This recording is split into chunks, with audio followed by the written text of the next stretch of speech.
Hey, everybody. Welcome to LRGA Curves. Thanks for coming through. Make sure you smash that like button, smash the subscribe button if you haven't already. Ring my bell so you can get notified next time I upload a video and so you can become part of the beautiful curvy community that we're growing over here in the YouTube streets. Yes, we're having the LRGA Curves marathon over here today. Just a little something to break up the monotony of the week, the excitement of the week, I don't know, there are a lot of people that have their feelings in a whole lot of places this week. And so I'm just doing my part, as always, to make the world a better place, a funner place, a more lively place, as we indulge today in none other than Real Housewives of Salt Lake City. Thanks again for coming through. Be sure you smashing buttons, ringing bells on your way in while we get to it. Okay. Bianca's in the house. Thanks for coming through, beautiful. Happy Saturday, Curvies. Thanks for tuning in to LRGA Curves. Hope y'all are ready for a good show. Make sure to smash that like and subscribe to this channel as you enter the room. Thank you so much for being here, y'all. Thank you so much. So let's look at what's going on. Let's look at what happened. Okay, so we're doing the Real Housewives of Salt Lake City today. Right now, we've just did the Real Housewives of New York. Before that, we did the Real Housewives of Potomac. And Bianca, I know it was early, but I was like, she said she might come up, so I had went StreamYard on that one. Just so that was special for you, Bianca, because you said you wanted to talk about it. So I was like, well, hopefully she can come. And then nobody came. No, Sebastian actually popped in. Yes. And so that was cute. But you didn't come up and nobody else came up. And so now we're all the way to freaking, who are these ladies? Oh, yeah, they're from Salt Lake City. Okay, let's get to it. It's my anniversary and I'll cry if I want to. What's the name of this episode? I renamed the episodes. I think I named this one. Let me see. I had a different name for it. Let's see what I called it. Let's see. You can ring my bell. Ring my bell. Look, I sound really good in my head, you guys.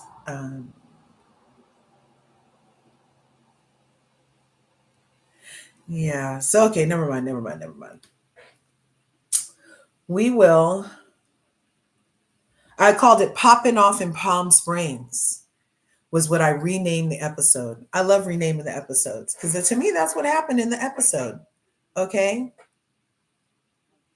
And I am loving Bronwyn and her husband Todd. Poopy floors and all, you guys. Give it up to Bronwyn for the noob award over in Salt Lake City. I didn't know that you could be a better noob than Angie K's sunglasses.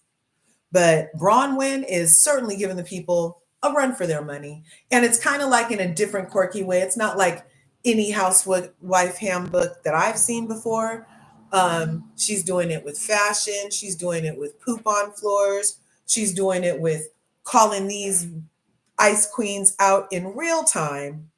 Okay, she calls them out in real time as they enter the room. She's calling them out. Okay, and I appreciate those types of housewives. And then we have, of course, the other lady over here in the black. We have Cheetos herself. We have Kit Kat. We have Coke. We have, I don't want to eat any fresh food. And I don't care what example I'm setting for my children. Yeah, we have her who goes around telling everybody else what to do, who only serves processed food at her house. Lisa Barno? Yeah. She's an issue. I just got finished with evictions, so I didn't even know. Oh, darn. You know, I love Potomac, Atlanta, and Salt Lake City. I can't wait till next week to see how Lisa responds to being told to get her together and leave. Ooh, I love Todd. Now talk about a Todd you can love. Now I was never too partial on the Todd from Atlanta.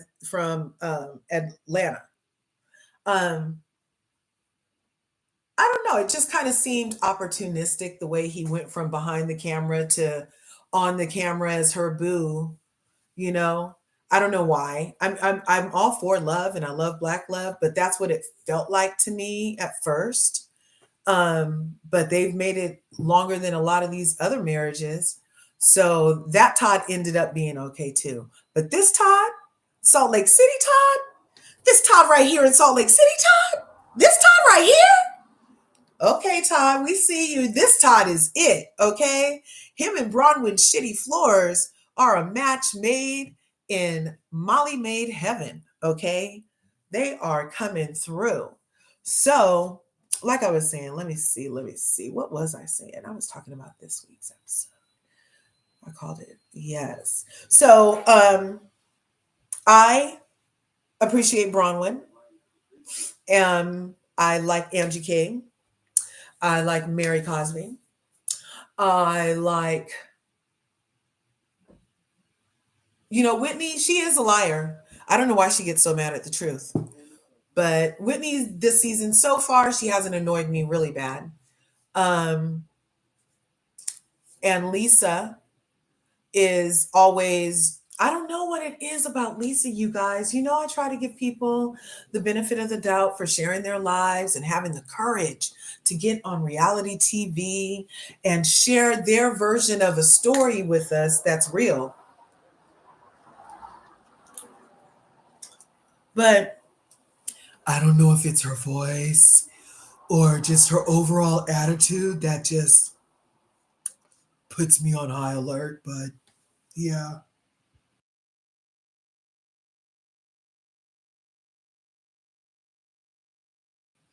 That was my Lisa Barno impression. I have to go so low it makes my own voice scratchy. Bronwyn, I don't know why you're so mad. I called Heather.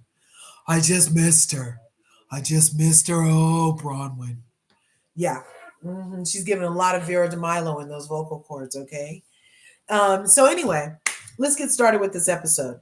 So they are on their way to Palm Springs, and they get there in this place that they are staying. Todd has money and money has Todd, okay? And Bronwyn has taste, because I'm pretty sure she picked the digs, okay?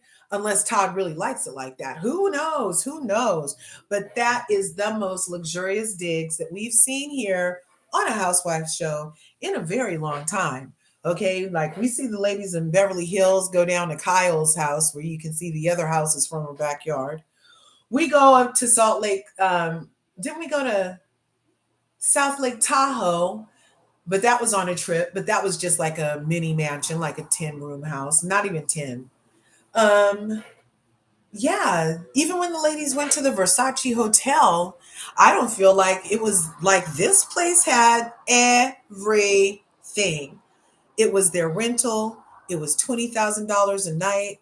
And I think that Bronwyn and Todd paid for it, or else why else would they have put the price of how much it cost a night up there? And why else would Bronwyn have been saying every chance she got, I paid for it, I paid for it, I paid for it, I paid for it. Okay. Lisa wanted to come on the trip that I paid for. Lisa wanted to come on the free trip, you know. Oh, she wanted to get on my free jet, you know. So she kept dropping those little things like they really paid out of their pocket. And she's a first season housewife. And when have you ever seen a first season housewife get a $20,000 a night rental for their trip? You know what I mean? So I think they might have paid out of their own pockets, you guys. And the digs were very nice, even though there were no bathtubs. So the jet ride over was awkward because of Lisa and Meredith, the rumors. And then, yes, because of the rumors and because of Lisa, the plane ride was very bumpy, even though there was no turbulence as far as Bronwyn was concerned. And I feel like Bronwyn was a little on edge because she did have her husband around these people, as he called them. He's like, those people. It was hilarious. Because she did have Todd around those people who he knows have been treating her the way she's explaining it when she gets home. And you can see that he's very protective of her. He is like a father daddy husband. I get it. I get it. And so he told her off jump. He's like, look, this is for our anniversary. I don't want it, Bronwyn. Okay? I don't want it. Any of whatever you're talking about every time you come home talking about this over here with these people, I don't want it on I don't get a lot of time with you. And this is supposed to be our special time. So I'd appreciate it if you make sure I didn't have to endure any of the bullshit that you be coming to me talking about. Okay? So I'm with Todd on that. He made it very clear. Todd is an excellent communicator. I feel like at the next BravoCon Awards, instead of praising ex-cons, they might want to give out an award for being an excellent communicator. And Todd Bradley, he would get it. He would get it. Okay? Because he minced no words. He stacked the deck from the front. He played spades face up. He's like, look, this is what we dealing with, woman. We can go to this $20,000 a night mansion that I'll be resting in with your so-called new friends who you've only told me horror stories about so far. But I don't want to deal with those people, is what he said. He said those people, you guys, and nobody was black. So you know it's bad because they usually reserved to those people as some type of slur, you know. But he was just...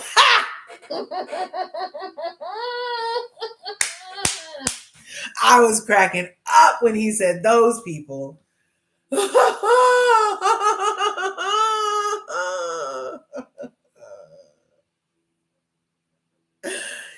So in the cars, they showed Todd say something about they showed Todd's face when they were in the backseat talking about the conflict at the Greek mafia party.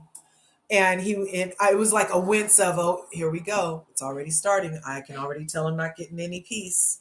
I can already tell this is not what I said. But he was letting it go because his wife, she's young. He's trying to keep up. He's like, I know I might not put your back out the way I used to, wifey, if ever at all. But here, we can go ahead and entertain, and I'll put you in this lifestyle. So they have their agreement, you know. But I respected Todd for saying those people. Then when they get to the house, everybody's playing nice, very nice. Bronwyn is a little anxious, like I said, and understandably so, because her man, her daddy husband Todd, has already told her he don't want none. And I don't know what she's used to doing, what she's used to enduring when he says he don't want none, but she wanted to make sure that didn't happen. Did you guys notice that? Mm-hmm. That's a woman who pays attention to her man. Talk about Jen over there in OC. No, no, no, no, no. You can stand by your man or you can know him. Okay. I feel like Bronwyn knows her man. And she was like on edge because she knows her man. And she knew that point based off of the interaction on the plane when Meredith and Lisa were taking up for Heather and not listening to Bronwyn tell her side of the story without fully listening and taking up for Heather. So it was compounding. These little things were compounding. And you're on a private jet. There's only so many places you can go on a private jet. And Todd must have exceptional hearing because he didn't even have to turn his neck for his ears to perk the way they did in the car when I saw it happen. So I bet even on the plane, Todd was hearing them stick up for Heather and his wife sound flustered in her attempt to explain what she feels really happened. And by the way, let me say what I feel really happened.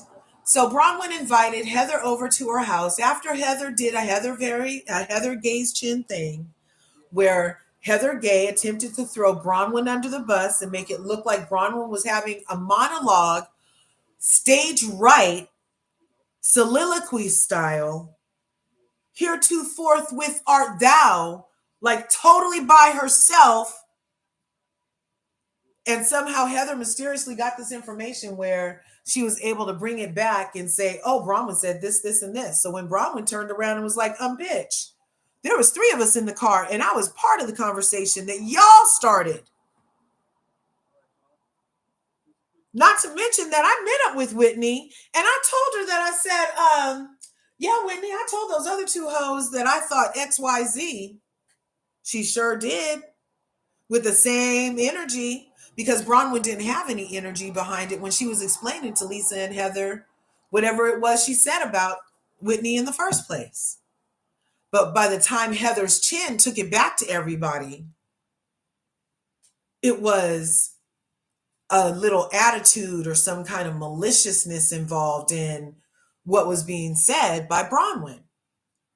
And we all know from watching the Snowflakes for these many years that that is Heather Gay's chin's intention when she's talking and inserting herself here like she does. We already know that that was her intention, was to be malicious and cause some shit.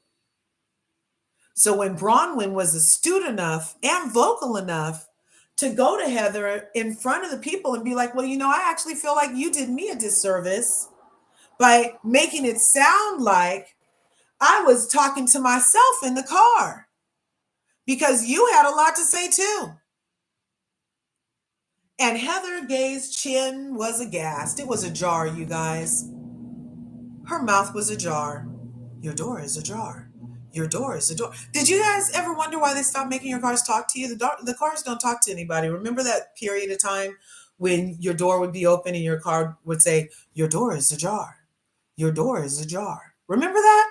Anyway, no, my door is Dora.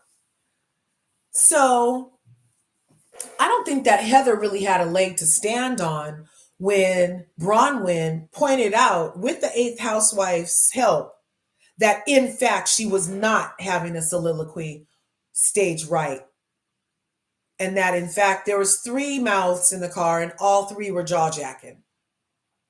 And that in fact Heather did fail to mention anything that might have been a precursor to what Bronwyn said, or even been a post additive to said statement.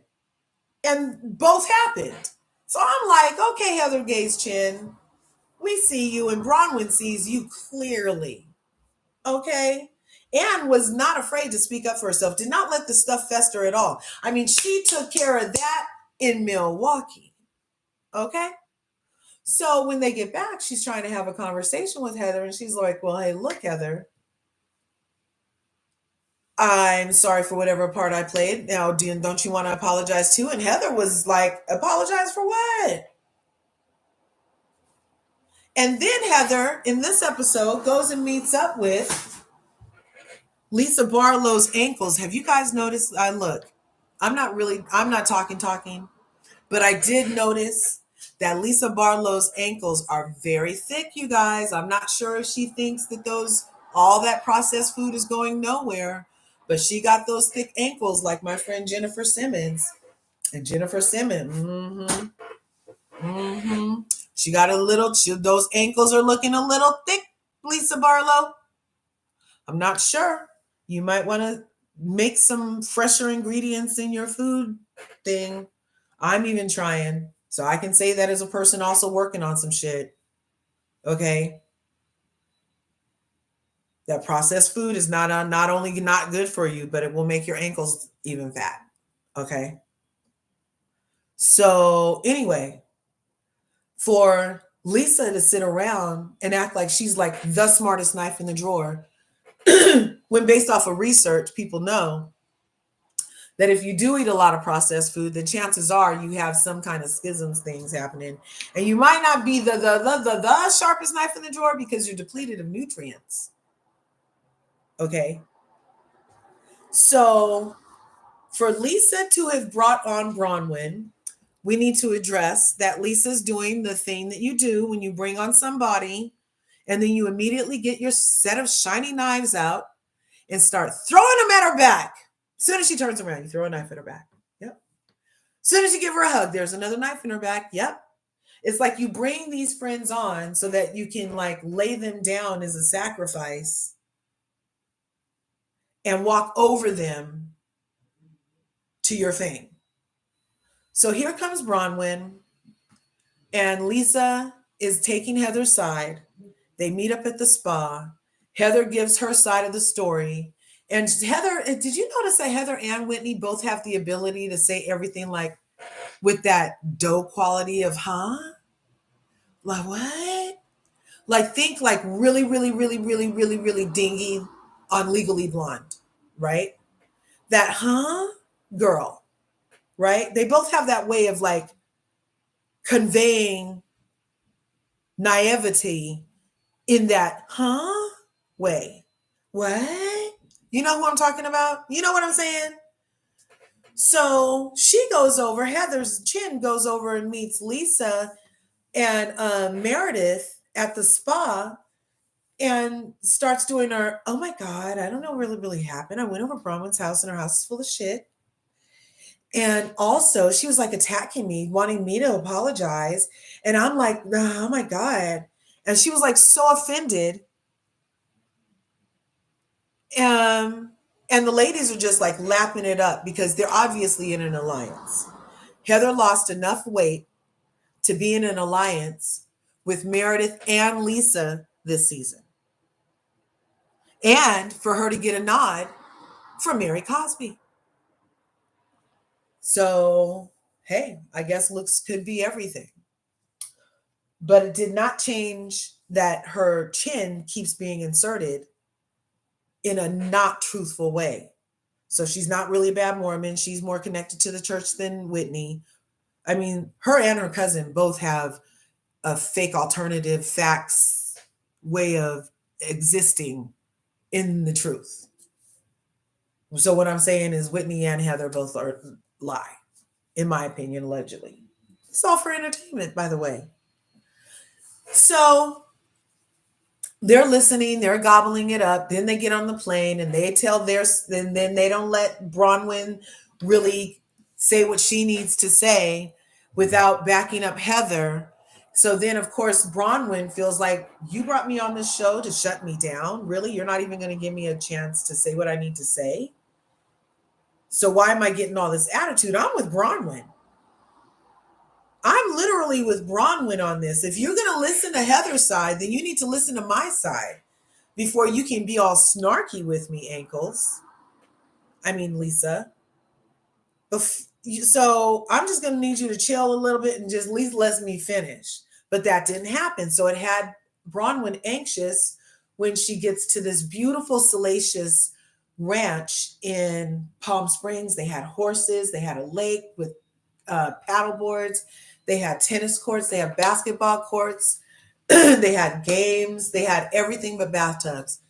And so they arrived there, and Meredith's husband, because it's a couple's trip for their 15th anniversary, Meredith's husband makes an appearance.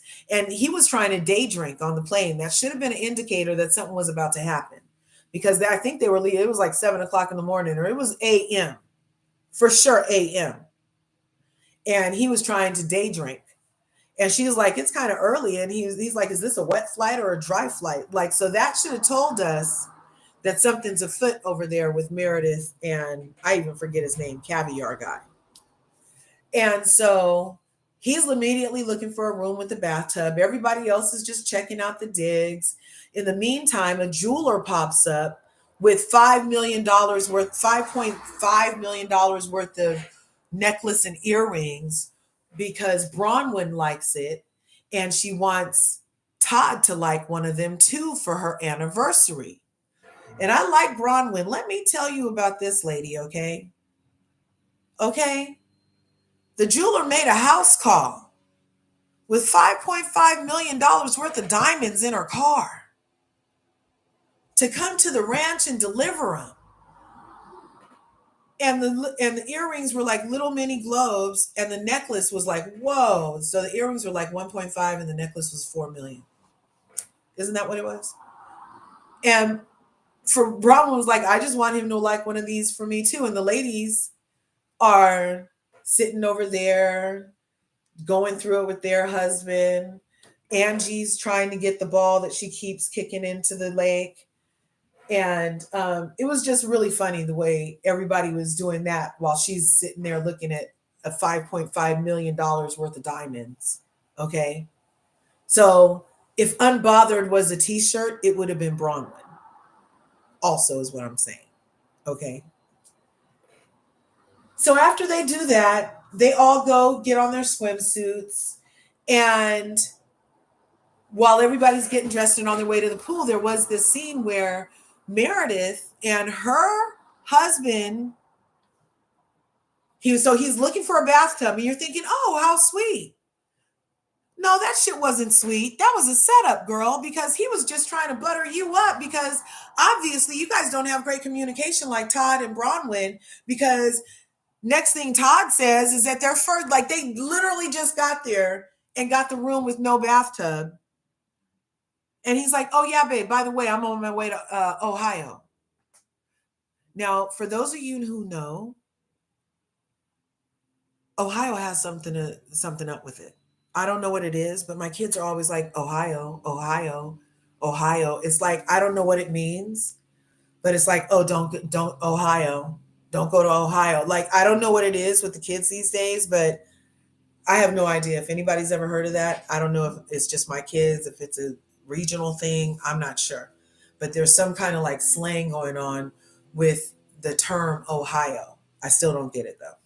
So her dude is like, oh, I got to go to Ohio. And so me, because of my kids, I'm like, Ohio, not looking good. That's how my first thought is, it's not going to be good. If he starts with Ohio, it's not going to be good, because what my kids always say. And sure enough, they were right, because Meredith was very upset and put off when her husband was like, oh yeah, I got to go take care of some business in Ohio. And they had just landed off the PJ where he was day drinking and couldn't secure her a bathtub. And I'm like, is this for television? That's really what I thought after it was going to be bad because it was in Ohio. I was like, is this for television? Like, who waits to get all the way on TV screen to tell your wife, who you've obviously had problems with in the past, that you're not going to be able to stay on the couples trip that you're on,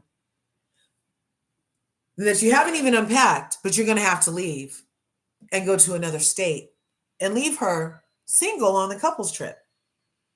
Now, look, I don't know if Meredith I don't know if they get paid like per episode engagement or what. And Meredith needed that check.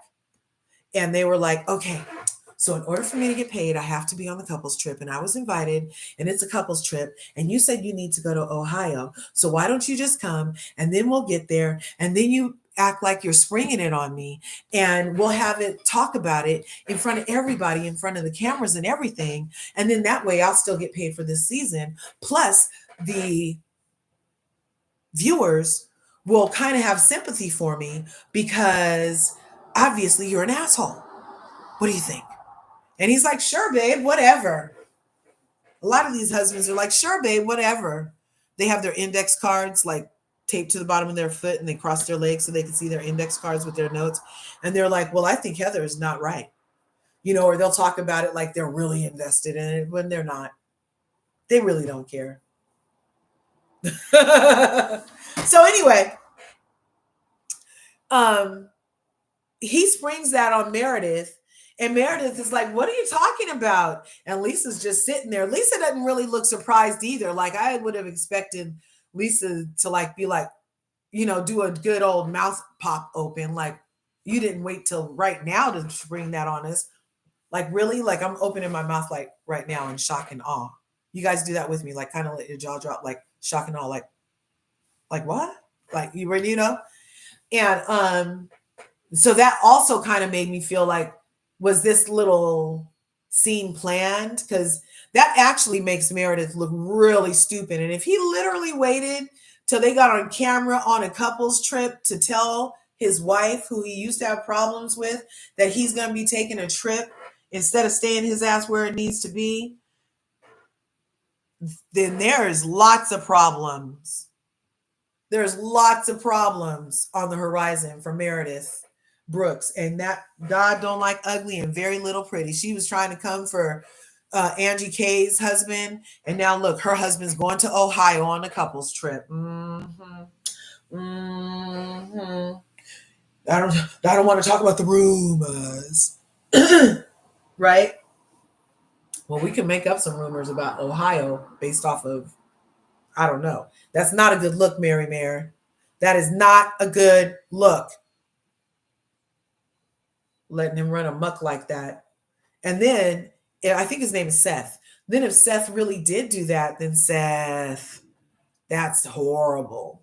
Okay, so but the alliance that is Lisa and Meredith is still very much intact by the time they get to the swim pool, where Lisa, Meredith, Angie K, Whitney, was that the seating order, or Whitney, Angie K?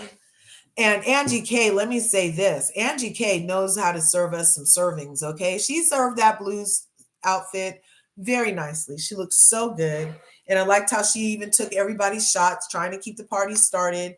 Ever the freaking hostess. I'm enjoying Angie K this season. And I really liked her glasses last season too. So they're all sitting by the pool, and Bronwyn gets up to go to the bathroom. And by the time she comes, as soon as she gets up, Lisa says, "Oh, I'm going to FaceTime Heather." And so she's calling Heather. And showing Heather like kind of where they are, I guess. When Bronwyn comes back and sees Heather on the phone and is like,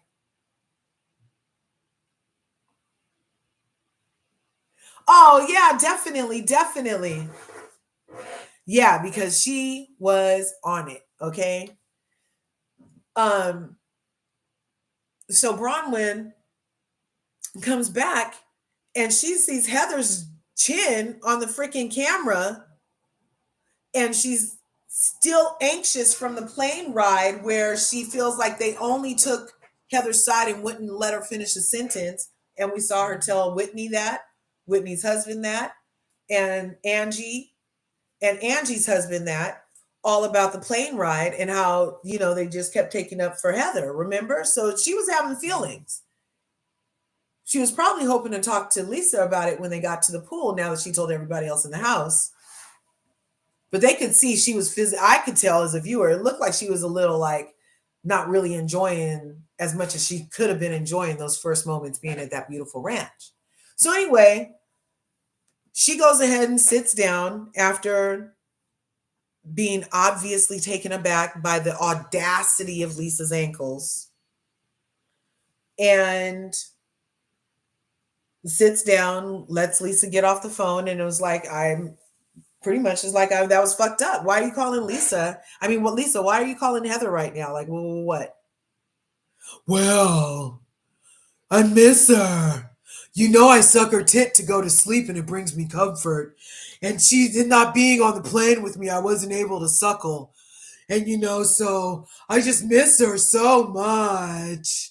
I mean, I haven't even called my kids yet, but I miss Heather so much that I'm going to call her right now from the pool, and you going to the bathroom was the perfect time.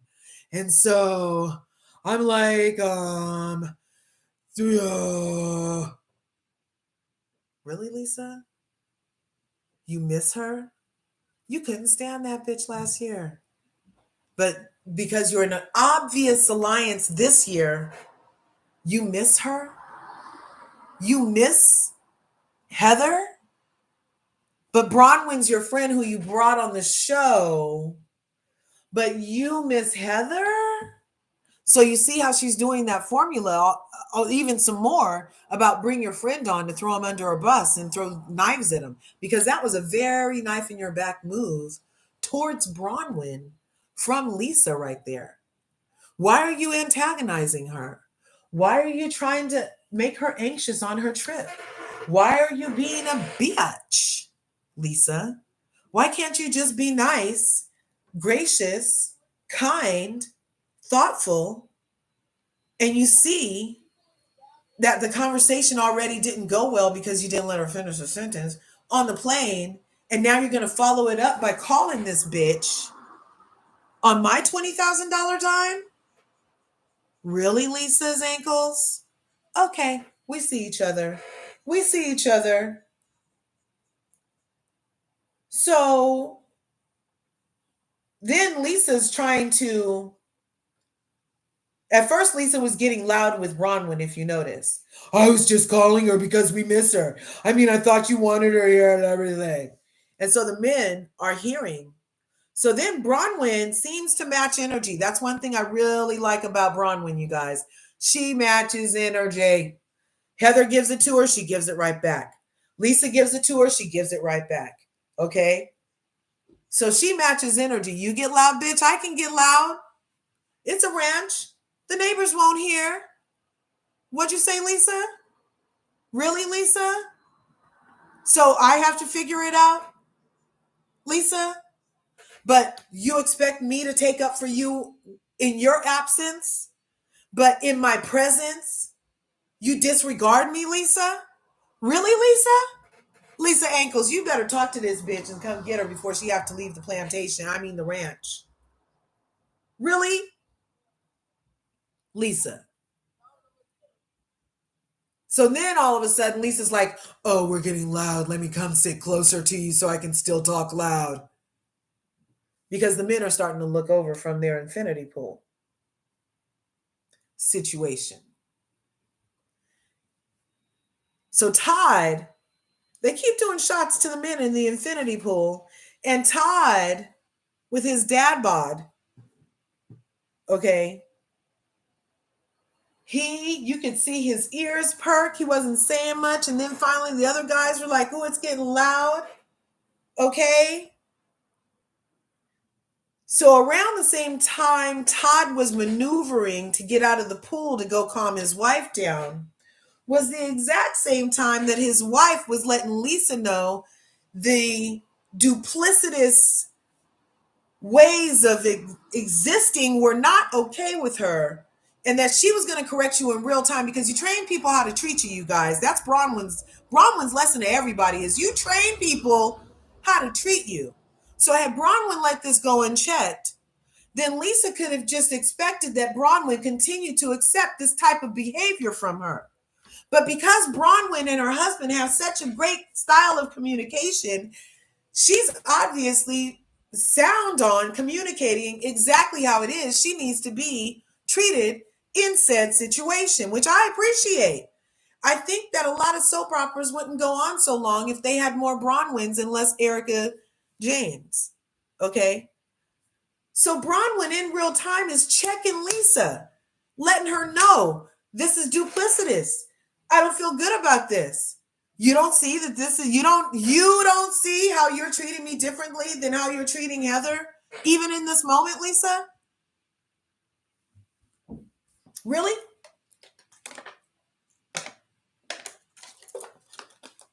You don't see it? Okay. But you do see that you expect me to take up for you when you're not here. And that I need to ride your dick like it's my fucking job, Lisa. But no. When it comes time for you to ride a dick for me, I'm on my own. I only have to ride dicks for you. I love Bronwyn.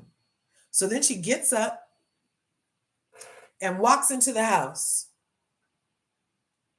I was like, Bronwyn she just became instant icon. Her and Mary Cosby and Angie K's glasses, they are the girls right now of the season. Okay? The other heifers, they're on the loser team right now. It's Mean Girls 0, Awesome Fashion Queens 28. Okay? So then Bronwyn goes in the house. She just needs a breather in a house with no dog poop on the floor. And she said she's sitting there, and Whitney, of course, goes after her because Whitney's not in a good place with the alliance over there of the Lisa, the Meredith, and the Heather. So Whitney's kind of on an island so far this season, you guys, and she's um, trying to latch over to the other side, and I am, but she's kind of, to me, it's there's a team of three, and Whitney. Did you guys think that too? So Whitney, in an attempt to get on that team even more, goes to be Bronwyn's, because plus it's camera time. So she goes for her camera time moment with Bronwyn when Bronwyn explains why, again, that was upsetting to her because you didn't even let me finish a sentence on the plane before you took up for this girl, and I'm supposed to be your friend too. And that was just really hurt me. And then you're going to FaceTime her and then act like it's not supposed to get under my skin. Like, that's just weird, especially because before we even came on the trip, after I invited everybody except for Heather, I texted Lisa's ankles and I was like, Lisa, are you and your man going to be okay with Whitney Rose and her dude coming? Because their bromance almost broke up last week or 2 episodes ago when Lisa's went up to Whitney Rose's husband and was like, your wife's a fucking liar. And he's like, look, first off, you scared me coming up to me like that with your voice so low. I didn't know where it was coming from. But on top of it, my wife's not a liar. So then they almost came to blows. So Bronwyn, being thoughtful of her friend Lisa, was like, are you sure? I'm checking in. Are you sure you're going to be okay with the situation? And she mentioned it to Whitney that she texted that and didn't get an answer. And she kind of like felt like she got ghosted and she didn't even know she was going to show up at the private jet, honestly. So Whitney confirms that she's like, oh, yeah, well, that's how you know that you made it to Lisa's list is she does these ghost acts. She goes Casper on bitches. Okay. And that's how you know you made it to a list because you get the silent treatment. Angie K just got the silent treatment and Angie K mentioned it. And now Bronwyn just got the silent treatment and Bronwyn just mentioned it. And then Whitney Rose, who's known her so long too, comes in and is like, oh yeah, solidifies it. And is like, yep, that's the pattern power, is that Lisa goes ghost and then she goes ballistic and starts doing all this stuff, right? So then Todd comes in. Because I told you, Todd was getting up the same time Bronwyn was getting up. They're connected, y'all. They are very connected. Like me and my husband are kind of like that, where we can like be thinking something and it'll happen to be the same thing and we'll end up at the same place at the same moment. Even in the city, we'll do the same. We've done that forever. So Bronwyn was agitated at the pool and got up. And I told you her husband was hearing it get loud and was making his way up. So he gets to her in plenty of time to be like, wife, what's going on? Whitney leaves them by themselves. And he's like, see, I told you I didn't want to deal with these people, woman. This is supposed to be our 15-year anniversary, and I'm not having it. Plus, this is $20,000 out of my pocket, and it was supposed to be for you, and you gonna let this bitch come over here and ruin our time? You know it's time for my nap. Bronwyn was like, I know, babe. I know. I know. She never said she was sorry, but she was like, I know. You say whatever you need to say, husband. Look, that's the kind of stuff I be telling my husband. Do what you need to do, husband. I tried. Go ahead. It's up. Yep, it's up to you, daddy. Go ahead. Whatever you think needs to happen right now. Because she did just show him that $5.5 million worth of diamonds. So Bronwyn knows where her bread is buttered. Okay. And so she all but said she was sorry in everything but action when she was like, okay, daddy, do whatever you need to do. Because she wants either the earrings or the necklace on top of it all. These bitches aren't going to ruin her diamonds. Do what you need to do, daddy. So you know what daddy did? Daddy This is why I love Todd too. There's going to be no miscommunication, misinformation, or disinformation when dealing with Todd Bradley. Okay? None. He went and talked to his wife. He got the facts. He heard the facts. He reiterated what he told her would be necessary to engage in this trip. And then he said, this is what I'm about to do. And then she let him be the man that he is and go do it. She didn't try to be like, oh, no, don't, blah, blah, try to talk him out of his balls. She did not try to talk him out of his balls. Nope, she sure didn't. She let that man be a man and go do what that man needed to do for his peace of fucking mind and for his wife to get some motherfucking respect. And he went right over there to the man of the bitch that was causing his wife kerfuffles on their 15-year anniversary and said to Lisa Barnow's husband, he literally was like, hey, dude, now Todd might look older than dirt and they might say he's double the age of Bronwyn, but his vernacular is very surfer dude rad. Like he probably grew up when The Simpsons first came out. Like, okay. Like, and so it was probably gnarly dude, rad, dude. I'm feeling a lot of dudes from him. Because he walked up to Lisa's husband. And Angie K, did you see the blue swimsuit in the cuts over there behind him? The same moment Todd walked out, Angie K was in the back. Did you see? And she was right by the pillar and she stopped cold. And she heard it all. So I can't wait till this next episode when she goes and says what Todd said to Justin was,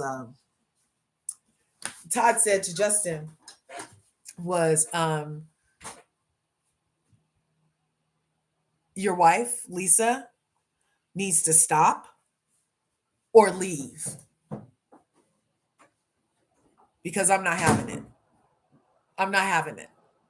I didn't come here for, he didn't even say that many words. He said, hey, dude. And then he said, basically, your wife, Lisa, needs to leave or stop. And then the man was like, so do we need to, he's like, you can stay, but she needs to stop. And then he walked away. I'm telling you, can we get a round of applause for that man, please?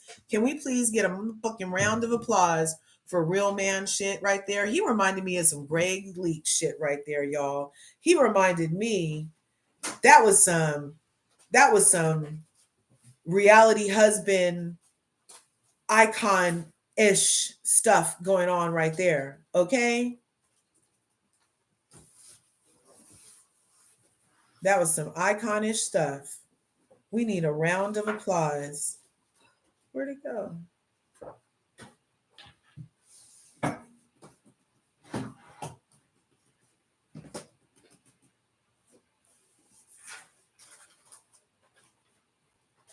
Sorry. Oh, snap. Darn. Too many things open, you guys. I'm trying to get this right here. Let me see. Can I get it? Can you guys make sure to smash these like button and smash the subscribe button? Let me read these comments while I try to figure this out. You're what? No, don't get my computer. You be tripping. Let me see. Here we go. Yeah, because we need a freaking round of a freaking applause.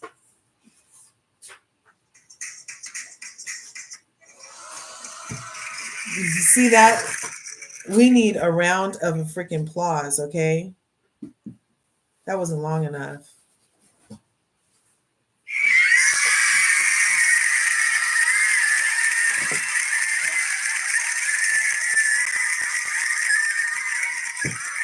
Yes, give it up for Todd Bradley. That was a round of applause for Todd Bradley doing real man shit. That was some Dr. Kimes. That was some Dr. Daddy Kimes over on Married to Medicine type stuff. That was some Greg Leaks type, go deal with it straight over there. My wife's not about to be disrespected type ish.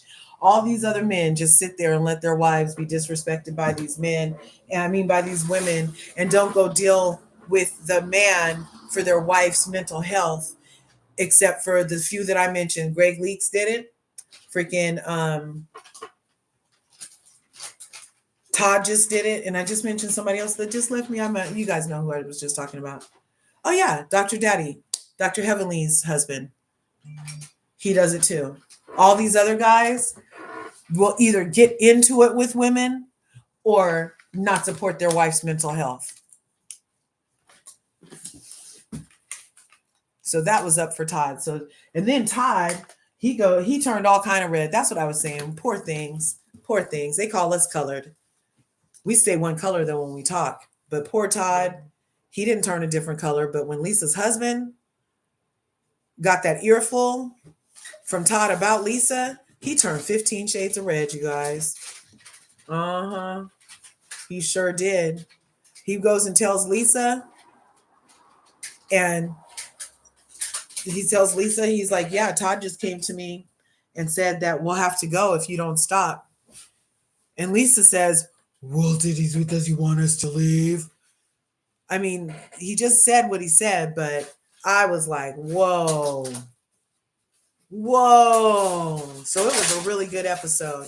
I really, really liked it. Let's hear. So greetings. Oh, one who cares is in the house. My mayor is in the house. Thanks for coming through. Yeah, happy Saturday. We're having a marathon of Housewives Marathon over here today on LRGA Curves. We did Real Housewives of Potomac. Then we did New York. Now we're wrapping up with Salt Lake City. Heather has always irritated me, right? Her and her damn chin. The bandwagon and the kiss. Ah, yeah. Where's Mary when we need her? I know. Yes, her ankles. I noticed it. And I'm like, because I was a little shocked. Because I was a little shocked that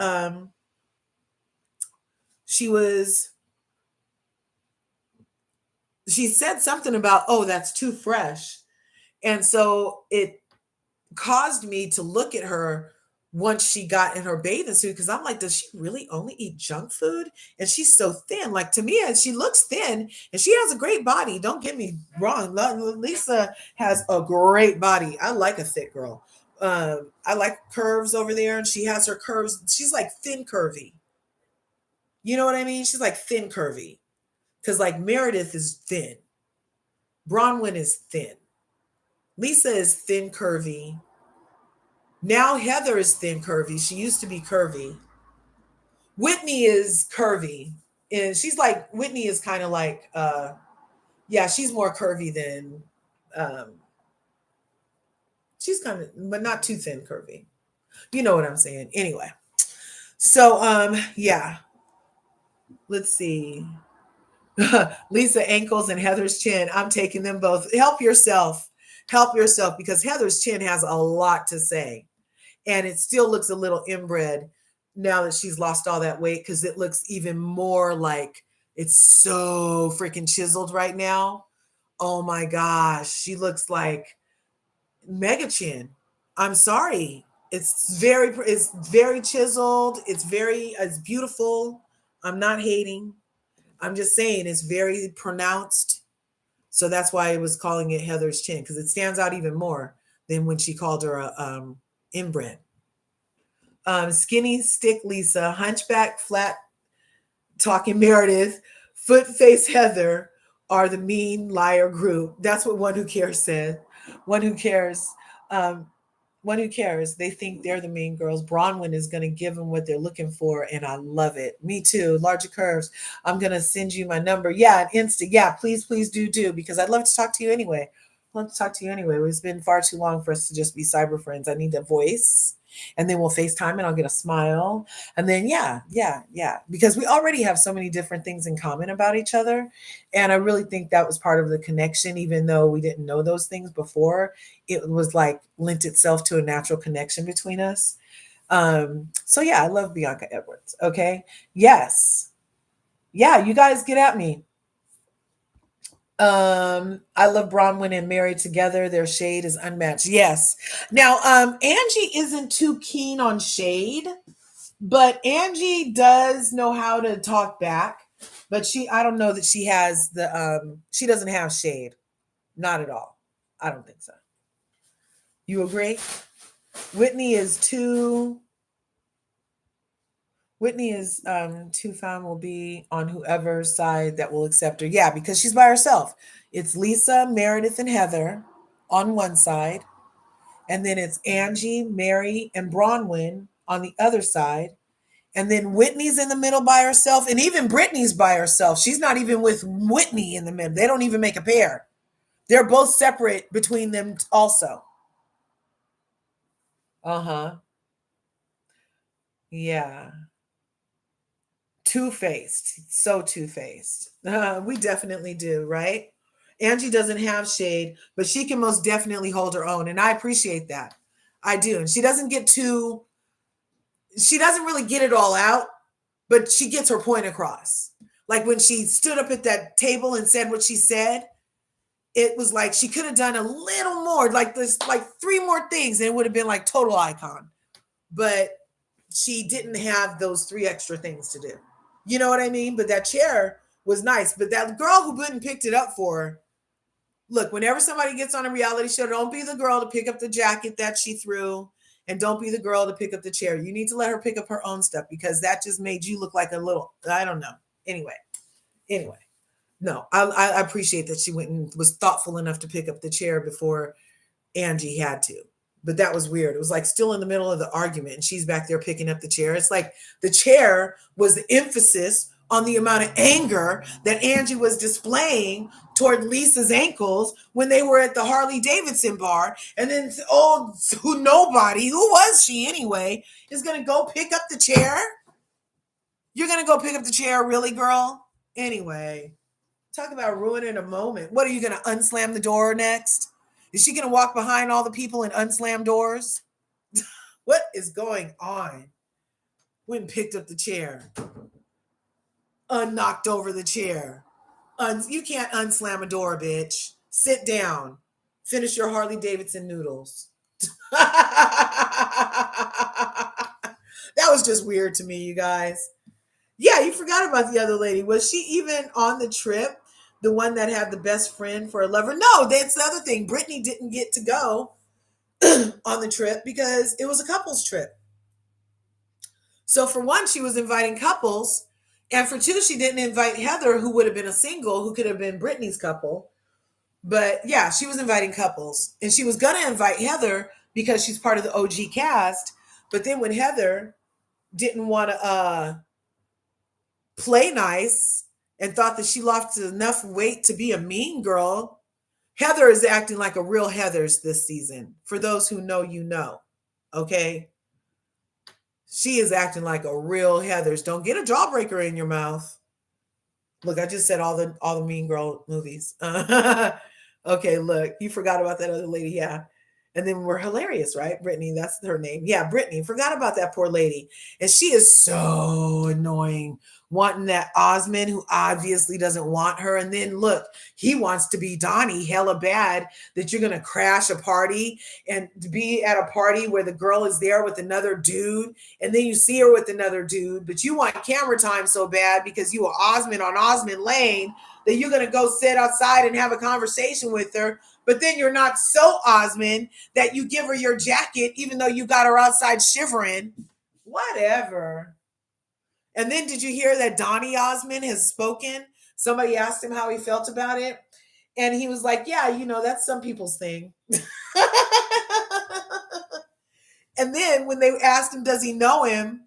He said, oh, yeah, there's a lot of us. So they asked Donnie Osmond, the Donnie and Marie Osmond, about the cousin Osmond on this show. And his response was, oh, there's a lot of us. That's what he said. He said you could pretty much, if you throw a stone in Utah, you'll hit one of us. Isn't that hilarious? Her and Mr. Osmond are crazy. I doubt that they'll be on next season because they are really dry and it's weird and it's desperate and it's you drink all the wine at the mafia party and then she brings you a bottle of wine and you act prude now, bitch, because your Bible friends are over. Like they're not going to see this replayed. Like that's Delulu. No wonder this guy is playing with her like a yo-yo on a string. She's not the sharp knife. She's not a sharp knife. Who does that? Oh, Mormons don't drink. Bitch, there's an eighth housewife showed you drinking. Clearly showed you drinking. And even when we don't see you with a drink, we question whether or not that's the reason you just made the choice you did. Okay? Anyway, that's my hour. And it was all allegedly for entertainment purposes and in my opinion. And I really do always want to give a shout out to these ladies who share their lives with us on these reality shows. It takes a lot of courage and chutzpah. And yeah, so you got it going on to even be on the platform. So in that regard, thank you. But come on, you could do better. A lot of y'all on here could do better. Bronwyn, keep bringing the pain. Because these bitches been hurting for a long time. They've been hurting other ladies for a long time. So bring the pain, because that's the only language they speak. Angie K's sunglasses.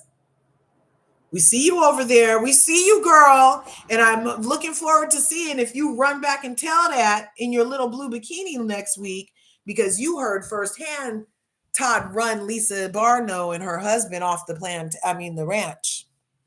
Yeah, it's just so big, like a plantation, you guys. Not that I've ever been to one. Anyway, you guys, smash that like button, smash the subscribe button on your way out or in. Go ahead and ring the bell so you can get notified when I upload another video and all that whatnot over there. I hope you enjoyed this conversation and recap. I enjoyed my time with you today. And remember, wherever you are, the sun is always shining because you have a light to shine. So go out there and get to it. There's enough to go around. Ha ha, fooled you. There's enough to go around and there's nothing to fear. I always want to, that's the one more thing. The Bible says 365 times, fear not, be not afraid. It has one for every day. So even after the week that we've had, for the people that feel like this week is something to be afraid of, just take one of those days out of the Bible. Fear not, be not afraid. God knows what God is doing, you guys. It's the tiny human minds that get it fucked up. Okay?